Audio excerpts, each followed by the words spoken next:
Welcome to Azha food. अस्सलाम वालेकुम। आज हम बनाएंगे दाल जो होती है घर में अमूमन बनती है, पतली दाल जो होती है मूंग माश और चने की, सबसे ज़्यादा पकने वाली। ये रोटी के साथ भी सब पसंद करते हैं और चपाती और तंदूर की रोटी के साथ भी बेहतरीन लगती है। तो बहुत आसानी के साथ बन जाती है। इस मज़े वाली रेसिपी को हम किस तरह से मज़ेदार बना सकते हैं जबकि सबका मुंह बन जाता है कि दाल बनी है। तो जनाब, अगर दाल अच्छी बनी होगी तो आपकी सभी खाना पसंद करेंगे।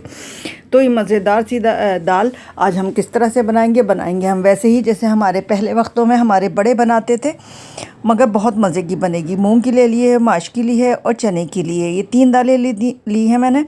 आप चाहें तो इसमें माश की भी ले सकते हैं। मसूर की दाल है ये लाल वाली।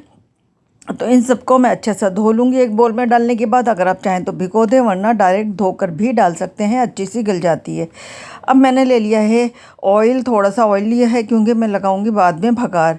और एक मीडियम साइज़ की प्याज ली है। प्याज अगर आप ज़्यादा लेंगे तो अच्छा सा फ्लेवर आता है इसकी पकाई के अंदर, बहुत मज़े का फ्लेवर आता है प्याज का। थोड़े थोड़े से हमने गरम मसाले लिए हैं, जिसमें लौंग, काली मिर्च, तेज़पत्ता, बड़ी इलायची और दालचीनी का एक स्टिक है।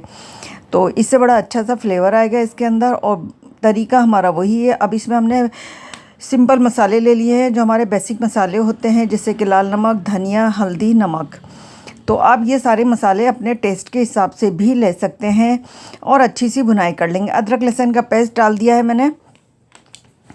और अब डाल देंगे इसके अंदर दाल कोई 10 ही मिनट हुए होंगे भीगे हुए। अगर चाहें तो आप ज़्यादा भी 1 घंटे पहले भी भिगो कर रख सकते हैं, इससे कोई फ़र्क नहीं पड़ता है। मगर यह है कि दाल जब हम गलाने के लिए छोड़ेंगे और पकाई होगी तो ये वैसे ही ऑटोमेटिकली अच्छी सी पक जाएगी और इसमें ज़्यादा टाइम भी नहीं लगता है दाल पकाने में। तो ये दाल हमारी तकरीबन पक चुकी है। बस इसको अब थोड़ा सा हमें थिक करना और चमचे से अब थोड़ा सा इसको चलाएं तो ये अच्छे से मैश हो जाएगी। ये इतने मज़े की लगती है, यकीन करो। हरी मिर्च कटी हुई ली है, साबित ली है, कड़ी पत्ता लिया है, ज़ीरा लिया है, आप लहसुन ले लें और दालचीनी का एक टुकड़ा या लौंग 1-2 डाल लें भगार में। वैसे तो हम पहले भी डाल चुके हैं। तो कड़ी पत्ता हमने ले लिया है, इसकी स्टिक अभी अलग हो जाएगी तो मैं निकाल दूँगी। ये हरी मिर्चें जब आप बाइट में लेकर खाते हैं तो बड़े मज़े का फ्लेवर आता है। तो अब हमने इसमें लगाया था देसी घी का भगार, और जब इसमें आ जाए देसी घी तो दाल की बात ही अलग हो जाती है।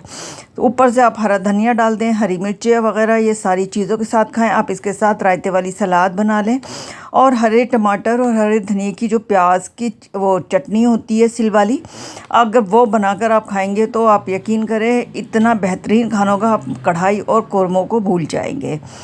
अचार ले लें आप, सादी सिंपल प्याज भी ले लेंगे तो भी ये इतनी ही मज़ेदार लगेगी। बहुत मज़े की खुशबू आ रही है, बहुत प्यारी। तो आप इसको ज़रूर ट्राई कीजिएगा। है तो ये दाल, मगर यह है इतनी ही मज़े की है ये।